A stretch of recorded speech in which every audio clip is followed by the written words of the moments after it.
इन्नल हम्दुलिल्लाहि वहदा वस्सलातु वस्सलामु अला मल्ला नबी अबादा अम्मा बाद फ़ाउज़ु बिल्लाहि मिनश शैतानिर रजीम बिस्मिल्लाहिर रहमानिर रहीम। मुअज़्ज़ज़ सामीन और सामिआत, जैसा कि आप जानते हैं कि जन्नत में ले जाने वाले 100 अमाल का ज़िक्र शुरू है।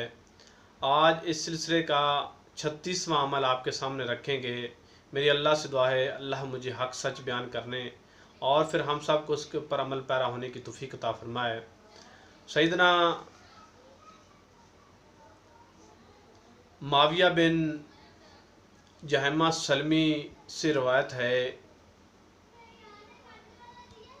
कि आप सल्लल्लाहु अलैहि वसल्लम के पास सैयदना जहम रज़ियल्लाहु तआला तशरीफ़ लाए और फरमाया, ए अल्लाह के रसूल, मैं जिहाद का इरादा रखता हूँ, आपके पास आपसे मशवरा लेने आया हूँ। तो आप सल्लल्लाहु अलैहि वसल्लम ने फरमाया, क्या तेरी माँ ज़िंदा है? सैयदना जहम रज़ियल्लाहु तआला अन्हु ने अरशाद फरमाया, जी या रसूलल्लाह, मेरी माँ ज़िंदा है। तो रसूलुल्लाह सल्लल्लाहु अलैहि वसल्लम ने अरशाद फरमाया, बस उसकी खिदमत में लगे रहो, तुम्हारी जन्नत उस माँ के कदमों के नीचे है। इस हदीस को सुनन निसाई के अंदर 3106 नंबर के ऊपर दर्ज किया गया है।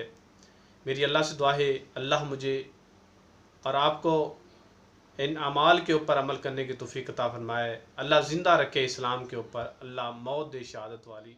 अस्सलामु अलैकुम।